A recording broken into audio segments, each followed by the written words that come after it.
Hello, friend. Welcome back to Hey Wait. This is Jay, and I am really happy to be here with you. Thank you to all of you who have been listening for a long time now, because I know there is so much content out there in the world, and I feel really grateful that you take the time to listen. It's my hope that these podcasts feel less like content and more like relating, and I'm really happy you're here. I also want to welcome you if you are a new listener, because I know I got a lot of new listeners after the last episode with Dr. Clayton on fawning. And so many of you reached out to me and said how much you loved this episode. And I just want to say I'm right there with you. I feel the exact same way. It was so fun to get to talk with Dr. Ingrid Clayton because she's real. She's a real human. And it was so easeful and there was so much good information. So if you haven't listened to that episode yet, I highly recommend that you check that one out.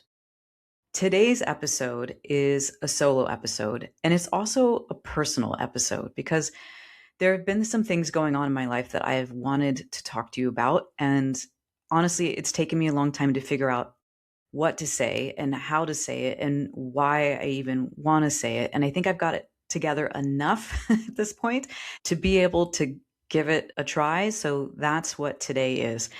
And with that, the first part of this episode is going to be about me and my experience, which, as someone who defaults to fawning in my nervous system, is kind of a difficult thing to do, to make it about me first. So here I am practicing what I preach and learning to make my experience matter.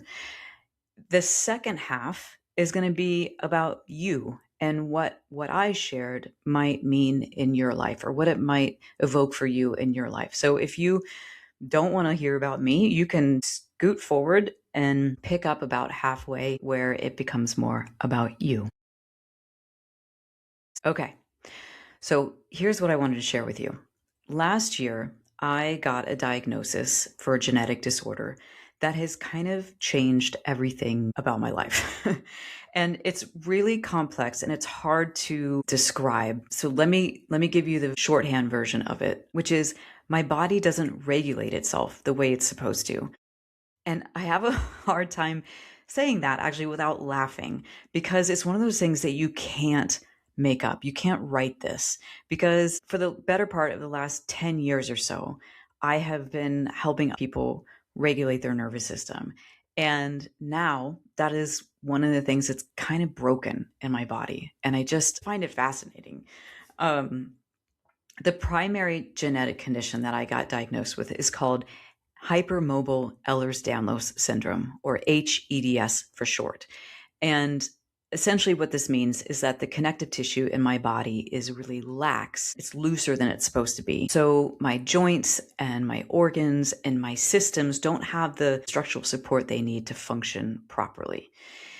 And it's genetic, so this means I've had it my entire life. But it wasn't something that I was aware of until a couple years ago when my hormones started to change in perimenopause and things started to act differently in my body that were beyond what the normal wild ride of perimenopause can be in a body. Because what was happening was my fibulas, the bones in the lower legs on both sides, started to slip out of place or actually dislocate. And it was wildly disconcerting, as you might imagine, because I would be tucking my leg underneath me to sit in a chair the way I've sat for my whole life, and it would pop out. Or I would be walking down the hallway in my house or walking across the parking lot to go into the grocery store, and all of a sudden this bone just slips right out of place and I'm on the ground and I'm trying to put it back into place, and it's painful. And, this had happened in the past when I was in a deep yoga pose or something, my bone would slip out, but it happened once every few years. And then it was once a year. And by a couple years ago, it had gotten to the point where it was a couple times a day. So I went to the doctor, they sent me to the physical therapist. And this is where I want to pause and give a big old shout out to Joanna, my PT, because you knew the moment you saw my body and worked with me what was going on. You were able to say, you have a connective tissue disorder. And it would then take me a whole other year of going to see every specialist imaginable and eventually getting to a specialist for hEDS to get a formal diagnosis. But Joanna, you knew right away. And I can't thank you enough for everything that you've done for me and my body over the last couple of years. I think it's fair to say that I literally would have fallen apart without you. And I'm just so grateful for our work together. And it's been really fun and delightful and painful in a good way.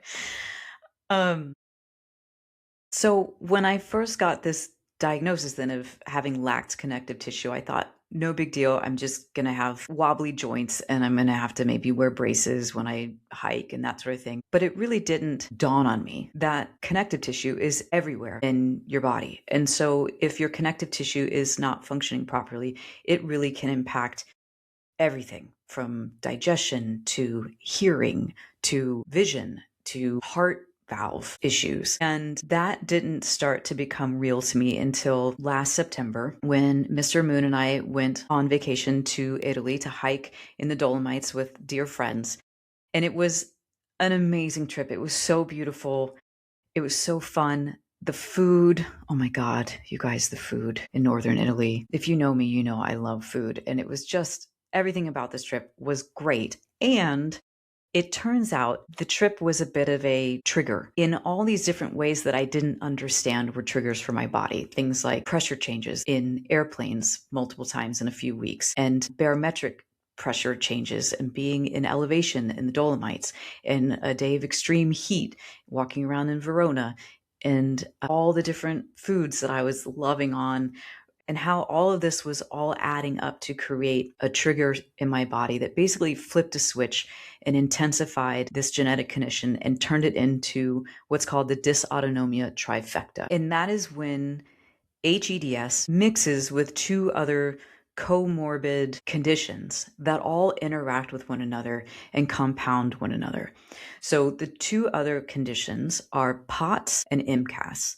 And POTS is postural orthostatic tachycardia syndrome. More simply put, it means that my body has a difficult time regulating my heart rate and my blood flow. The technical way of diagnosing POTS is that when you stand up, your heart rate goes up by more than 30 beats per minute. But as you sit back down or lie down, it can go back to normal. So this was happening for me back in the fall. If I was standing to brush my teeth or make dinner, my heart rate would be in the 140s, which is like if you're doing a really hard workout. And one day, Mr. Moon and I went for a very leisurely stroll on the beach, totally flat, 72 degrees, so not hot, not cold. And my heart rate went into the 170s, which is no bueno. And as you can imagine, made me feel very, very tired because it was as if my body was working out intensely if I was just standing up.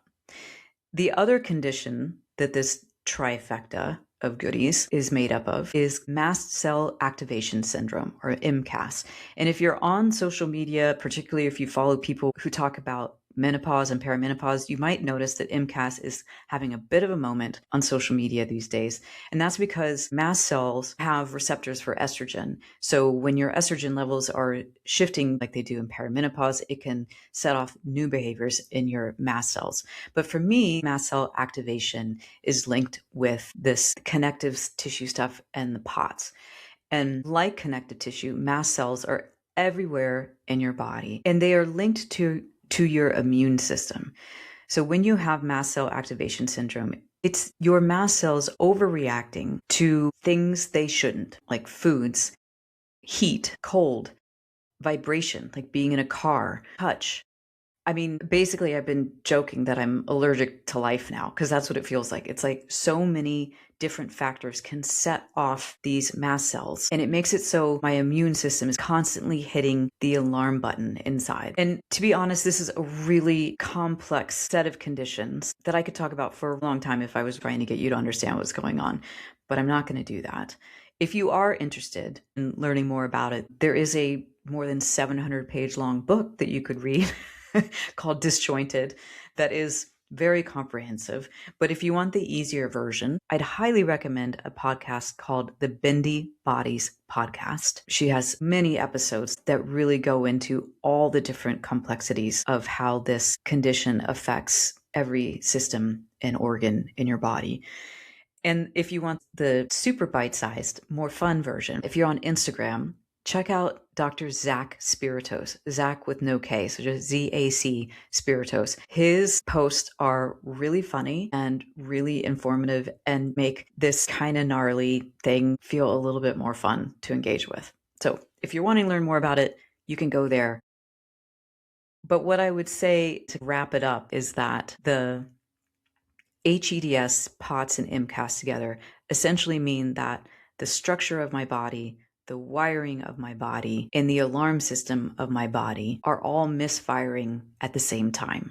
And when one misfires, it sets off the other one, and then it sets off the other one, and it goes round and round and round. And it makes it a grab bag of symptoms. It's very much like a box of chocolates. I never know what I'm going to get. And it makes life very unpredictable from day to day. Although the longer that I'm in it and the more stabilized I'm getting through medications and through my team with Dr. Kat, my specialist, and Dr. Maria Furlano, who I interviewed earlier in this season, who's helping me with medical Qigong practices to help me at the energetic level of my body, I really am starting to find more of a new normal in my life. What's been challenging about this is losing a lot of things that I have loved, like hiking and yoga and exercise in general that's upright, because now if I'm exercising, because I have a hard time regulating my blood flow and heart rate, if I'm upright, I have to be supine. So I lay down to do sit-ups and push-ups and bridges, or I can use a stationary recumbent bicycle. What's also been difficult is that this is not temporary. This is my body now. None of these conditions will shorten my life, but they will be something that I have to manage for the rest of my life. So there are days when I think about that, I'm like, oof, this is different.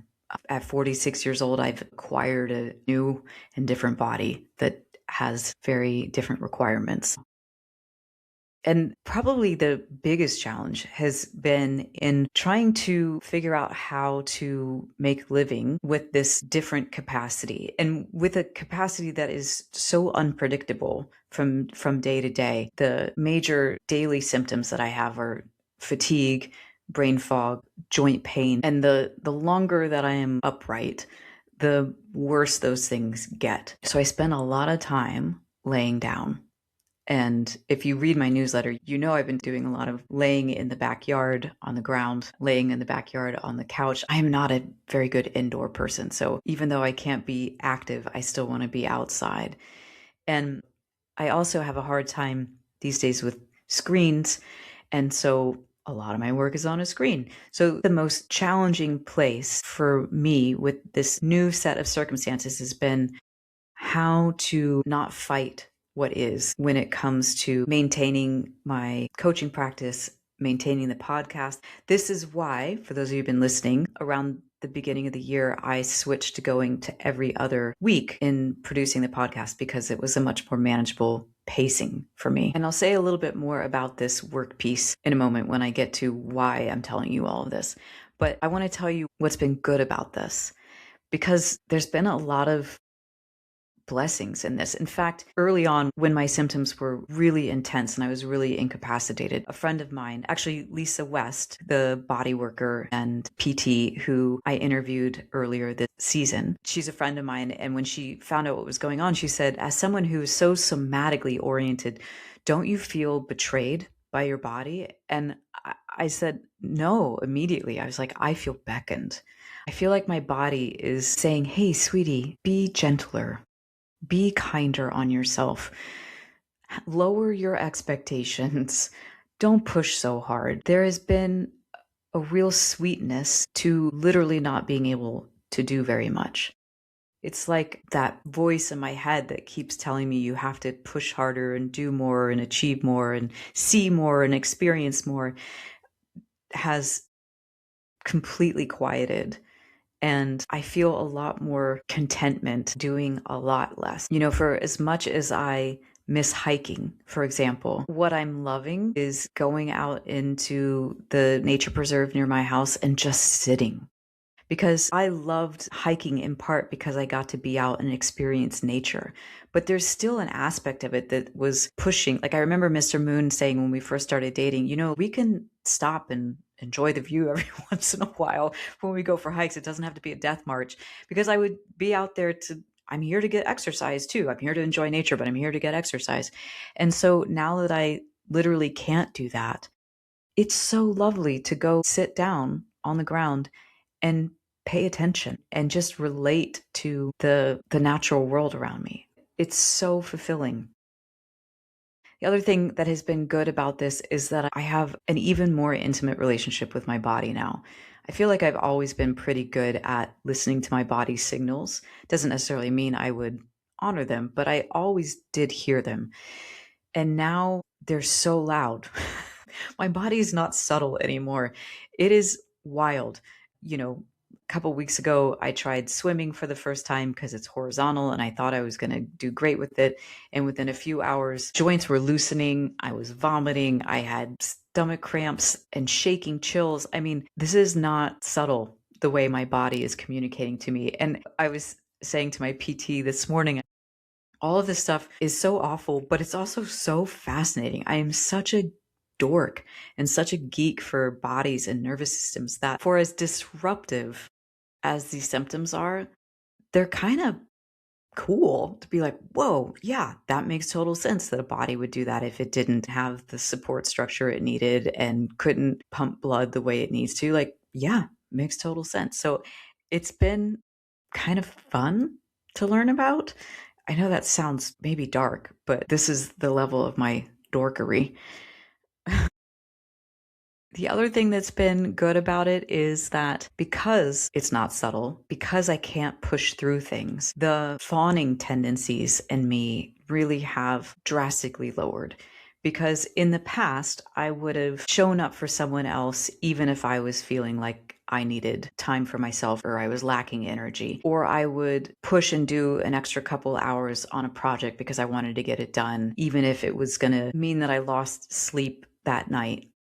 But those are things that I almost literally can't do anymore because the feedback is so immediate and the repercussions are so debilitating that I've had to actually start to consider myself above others. And I'm learning a lot about the thing that I say at the end of every podcast. I always say, hey, wait, remember, your insides matter and the right people will meet you there. So stay with yourself. And I'm really finding that I have the right people in my life.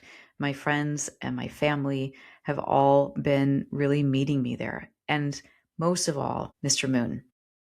I was reading something recently by the relationship therapist Jillian Turecki, and she was saying how if you do choose to get married, who you choose to marry becomes one of the most important decisions you make in your life because it impacts everything in your world. And I chose the right person, you guys. Mr. Moon has been so supportive and so present with me in this. And Mr. Moon, I got to tell you, you make me laugh every single day. We have had some really good laughs about this. And I feel so bad that I'm not as capable at being a good adventure buddy for you in terms of going out in the world and having motorcycle adventures and travel adventures. But the good thing is, I just enjoy your company so much. It doesn't matter. It doesn't matter what we're doing. I have fun. And that has been one of the greatest factors of what has made this diagnosis and this new life manageable, is because I don't feel alone in it and I feel safe and I feel supported and we laugh a lot. And with that, I think the other piece is just recognizing how grateful I am that I do work for myself. I can be flexible with my schedule. I can see a client and then take a couple hour nap and then see another client, and nobody's the wiser. And I'm grateful for the fact that I have a great support team. I'm grateful for the fact that I have enough stability externally in my life to manage the fact that I have very little stability internally. And I'm well aware that there are so many people who have much worse things on their plate and far less support systems And so I don't take that for granted. And if you know someone who has this condition, you also know that it can be even more debilitating than what it is for me. There are people who are in wheelchairs because they either can't stand up because they'll faint, or because their bone structure can no longer support it. So I am well aware that for as drastic a change as it's made in my life, it could have been much more than it is. And as long as I keep listening to my body and keep trying to stay with myself, I can still have a really full, if different, life. So, why am I telling you all this? I'm telling you this because on this podcast, I talk a lot about making sure that your insides match your outsides, that you're not performing what you want the world to see, that you're not faking what your experience is for other people's sakes. And that's not what I was doing in not having told you yet. There were times where I couldn't have talked about it. I didn't know enough yet. I wasn't well enough to. And then there was trying to figure out how I wanted to say it and what I wanted to say. But during that time, what ended up happening was I started to feel lonely, actually, because there was this sense that my reality, how I experienced myself day in and day out, was vastly different than how you experienced me. I mean, I would get emails from people saying, I know how busy you are, or you're really cranking through stuff right now. Man, you're doing so much. And I'm thinking, I'm not busy. I'm not doing very much. I'm literally laying on my couch a lot. So there was this discrepancy between how I was experiencing myself and how the world was experiencing me. And I don't want that anymore for me, but I also don't want that anymore for our relationship, in the sense that as I'm learning to prioritize what's actually important, as I'm learning to simplify, as I'm learning to lower expectations, it impacts the work that I do in the world. And so I'm in this constant inquiry as to what is the form of my work that aligns best with the body that I'm in now. And that is, like I said, an ongoing inquiry. I don't have answers, but I suspect in the coming months, I might have some new directions or different offerings, but I'm not sure what those are yet.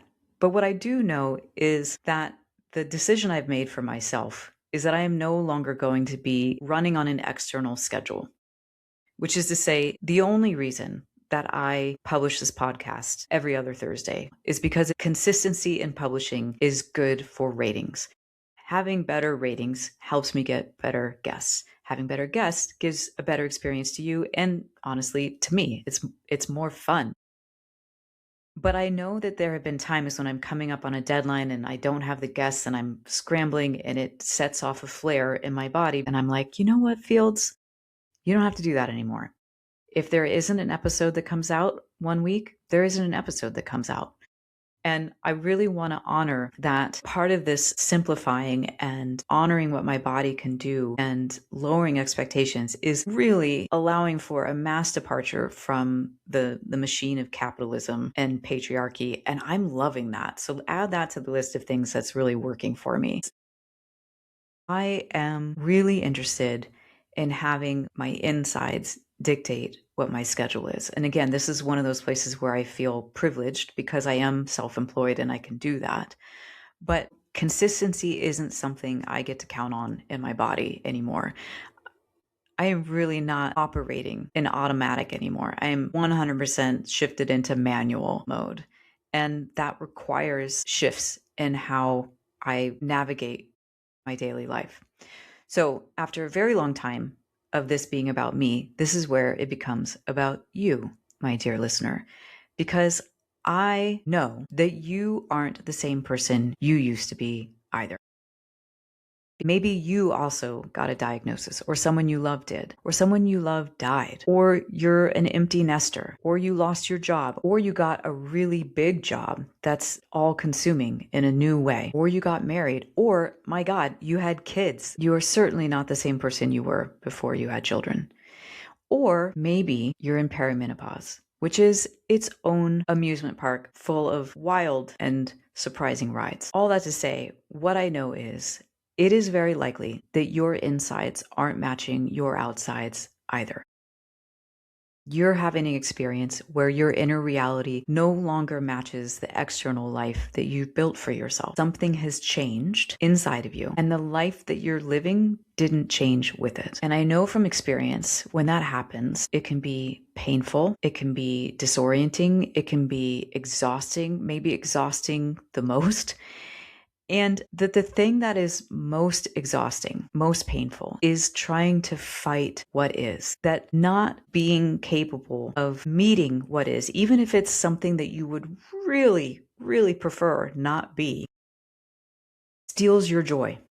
So it seems strange that allowing yourself to accept or embrace a new way of being that might not be pleasant actually is what reinvites joy back into your life.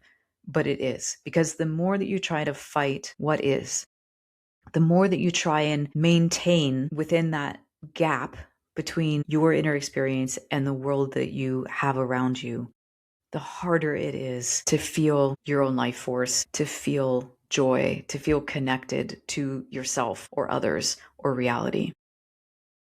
And yet, the thing that I know, again, from my own experience and from working with hundreds and hundreds of people over the years, is that when there is this deep reorganization internally that calls for an external reorientation, many of us default to, I just want to get through this. And that's partly because you're so effing exhausted or disoriented or overwhelmed to even know where to start. It's like you're drowning in the deep end of the pool and someone's telling you you need to renovate the pool. It was like not your priority in that moment. So if this is the situation you're in, I want to say, I get it. It makes total sense to me. And I want to give you an opportunity to have a bit of a hey, wait moment with yourself to simply connect to your body in this moment and what is.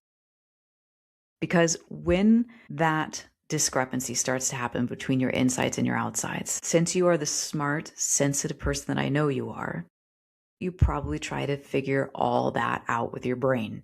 You try and think your way through and figure out, how do I fix this? What do I need to know? How do I do this differently? And you forget that the most important thing is to dial into your body and to connect. So let me offer you an opportunity to do that right now. Wherever you are right now, notice your body. Notice your feet on the ground or your butt in the chair.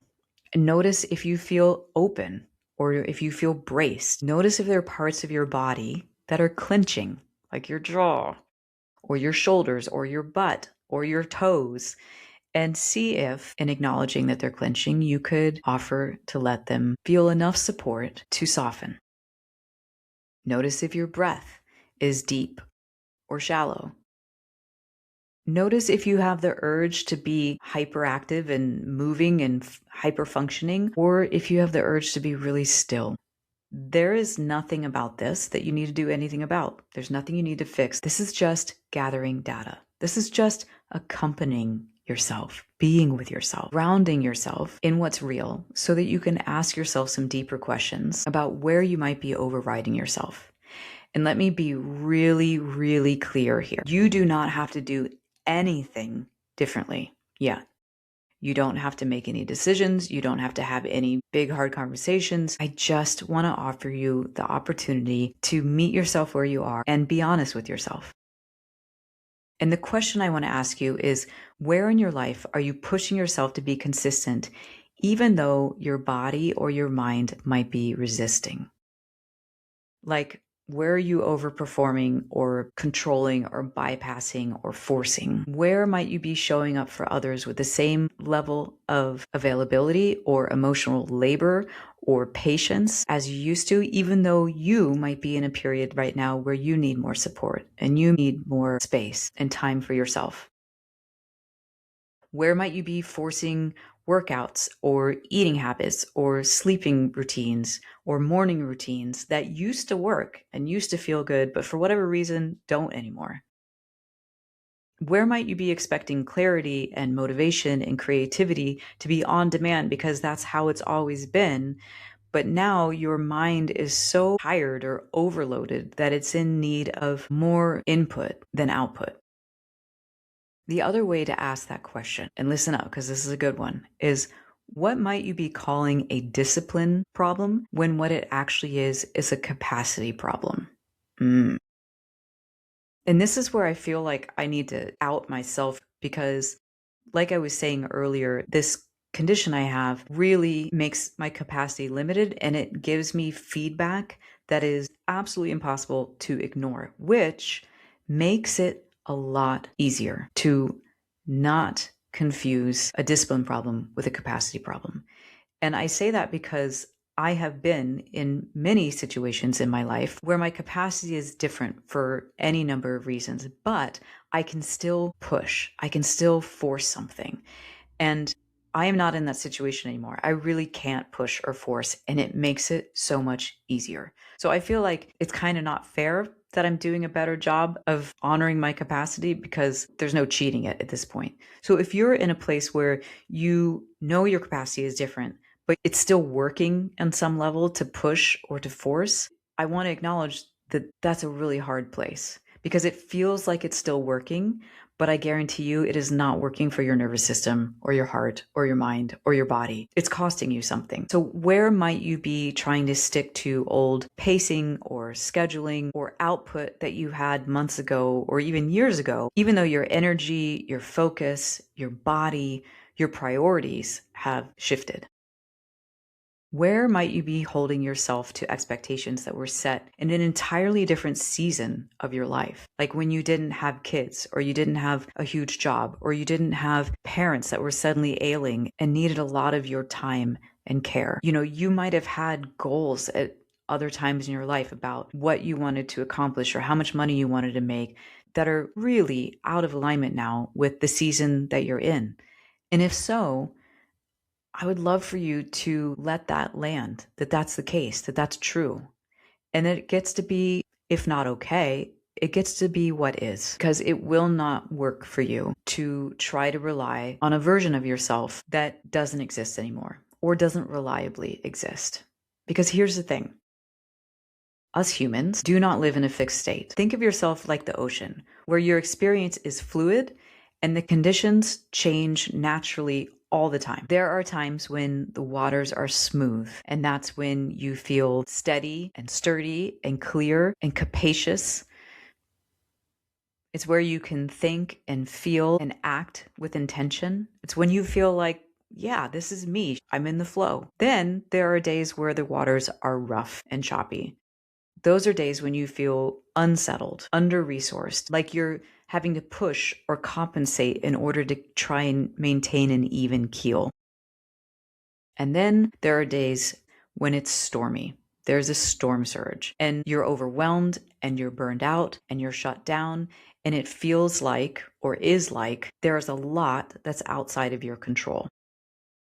And here's the thing that seems like the most unimaginably optimistic thing that we do, and that is most of us build our lives assuming that most days are going to be smooth water days. I laugh because I'm like, really? If there are many smooth water days in a row, that's luck, that's grace. Life has a lot of choppy, rough water days. Life has a lot of unexpected storms. And it seems kind of wild and stupid that we don't plan as if that were the case, that we don't orient the way we think around the fact that not every day is going to have smooth waters. And I think this is one of the easy ways into starting to meet yourself in the place where you're at, which is start making decisions that respect and account for the fact that rough waters and storms do happen. I'm thinking about this story I heard recently or read, and I don't remember where it was, but it was a woman talking about how she's feeling like she's winning apparently recently because she's now decided that she's going to schedule her week as if one of her children is going to get sick because it inevitably happens.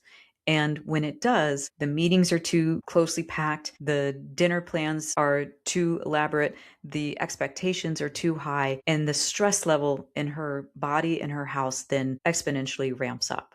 And so she was like, you know what? If I just assume there's going to be a storm, if I just assume one of my kids will get sick at some point this week, and I schedule accordingly. If they do, I don't go bananas. And if they don't, wow, then I get to have a week that feels remarkably spacious and calm. And isn't that a novel idea? So for you, that example might not land. The essential invitation is to say, hey, wait, what is my actual capacity today? Is there a call that I can take off my schedule? What is my capacity this week? Am I stacking things in such a way to make a house of cards that if the waters get a little rough, shit's going to fall apart? Like really being honest with yourself. And this was something that I used to be terrible at. I was trying to optimize my schedule and pack things in. So I'd have 10 minutes in between clients.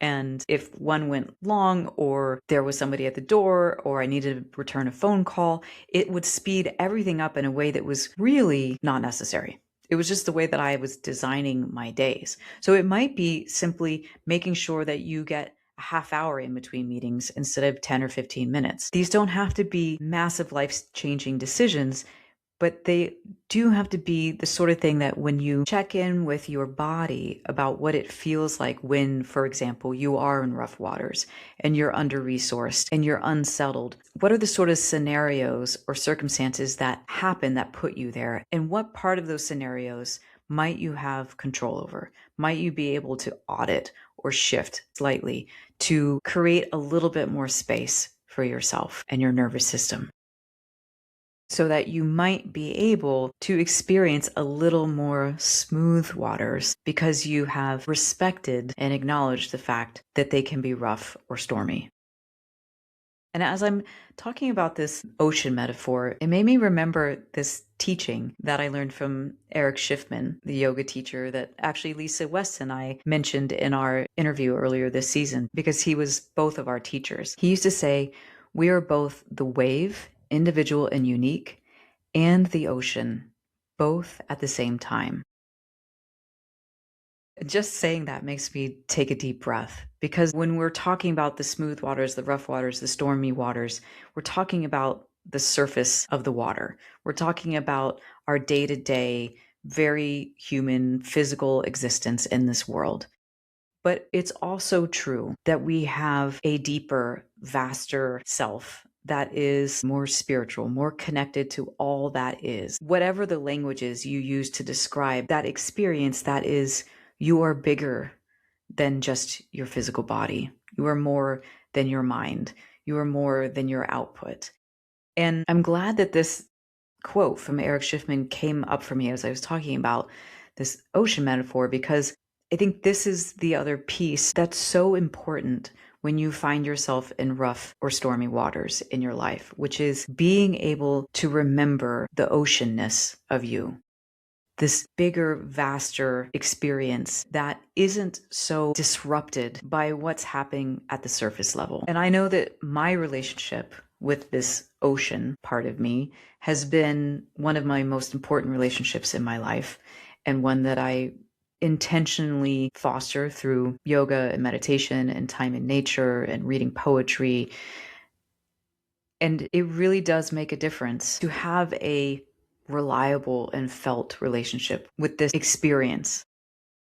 And so I would say for you, when was the last time that you felt your oceanness?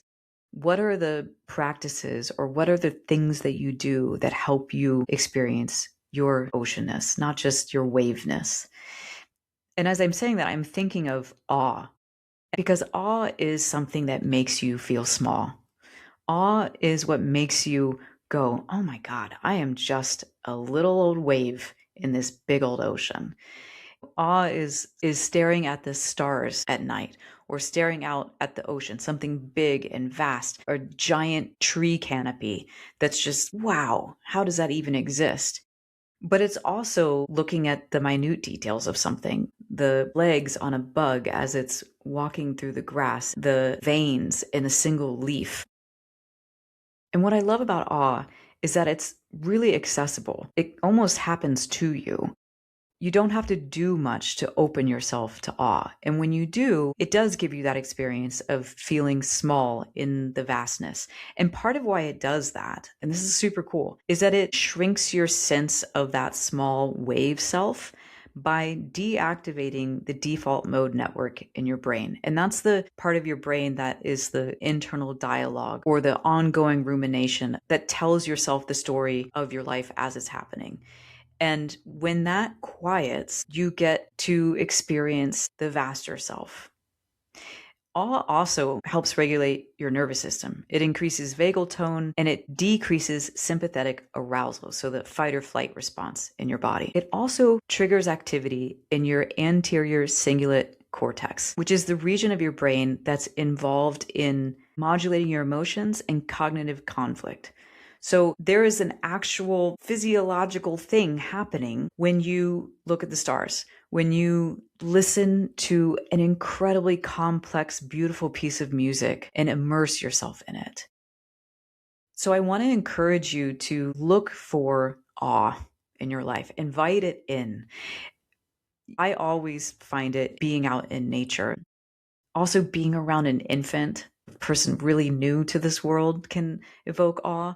Another way that I like to evoke awe is when I'm sitting with someone I love, like Mr. Moon or one of my dear friends. I like to imagine back to how we met and realize that there's no way that my brain can make sense of how our worlds collided in such a way for us to meet and get to this point in our relationship that we're at. So like holding the awe for the synchronicities and the connections that were not orchestrated by you, that have become major blessings in your life. I think that seeking out awe, allowing yourself to be awestruck, is a way that you get to invite your future self who's trying to emerge to be more aligned internally, to have that sense of your insides matching your outsides. Because awe brings you back to what's really important, the simple things. It reprioritizes in this really beautiful way that doesn't take a lot of effort and doing and pushing and forcing, because aren't you tired of that too? I am. I really am. I'm really a lot more interested in subtlety and patience and allowing and trusting. Not to say that it's easy, but it really does seem aligned and right. So, you know what? I want to give you a moment right now to try and invite into your felt experience a time where you felt awe. Whether it was in nature, it was with a person, it was with a piece of art or a piece of music, and to see if you can bring that feeling back into your body. Was it spacious? Was it light? Was it effervescent? Did it have sound? Did it have color? Did it have a temperature? Give your body that experience right now and see if you gain a little bit of your oceanness in doing that.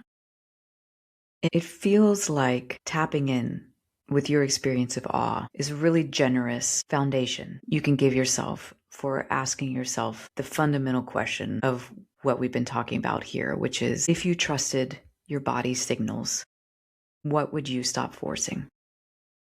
If you related to your inconsistency as information, as being human, as opposed to being flawed, what would you do differently? So before you go off the rest of your day, maybe, if it feels available to you, check in with what you know about your actual capacity today, in this moment, from your felt experience of being in your body, feet on the ground, breath in your lungs. Is there something that you need to take off your schedule, shift, add, change?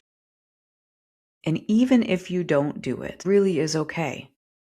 The most important part is that you start caring about your own experience enough to say, hey, wait, what's true for me? What's here for me? And to know that the more accompanied you feel, the more resourced you feel, the more regulated you feel, the more you'll be able to act upon what's true for you. So, from my sweet little whacked out nervous system to yours, if there has been something that has been inconveniently and persistently changing inside of you, may this be the nudge or the inspiration or the permission you need to stop ignoring it or stop arguing with it and start honoring it. Because your insides matter and they get to be inconsistent. So stay aligned with yourself. And may you be resourced enough to align your outsides to your insides when you feel ready. Thank you so much, listener, for being here today. I hope something resonated with you and helps you to have a good experience of yourself in your life and your relationships, because you really do deserve that. And if someone came to mind while you were listening today, could you take a moment and share this episode with them right now? And if you haven't had a chance to yet, please leave a review for Hey Wait, because both of those things help new people find the show. And it means a lot to me to be able to reach and connect with new people around this work. With that, if you have an idea for a guest or a topic, or you have a question for me, feel free to reach out to me at Hey Wait with Jay on Instagram. Hey Wait is produced by Viv at First Click VA, and the original music is by Dalton Grant. And hey wait, before we go, I want you to remember, your insights matter, and the right people will meet you there. So stay with yourself. And I'll see you next time.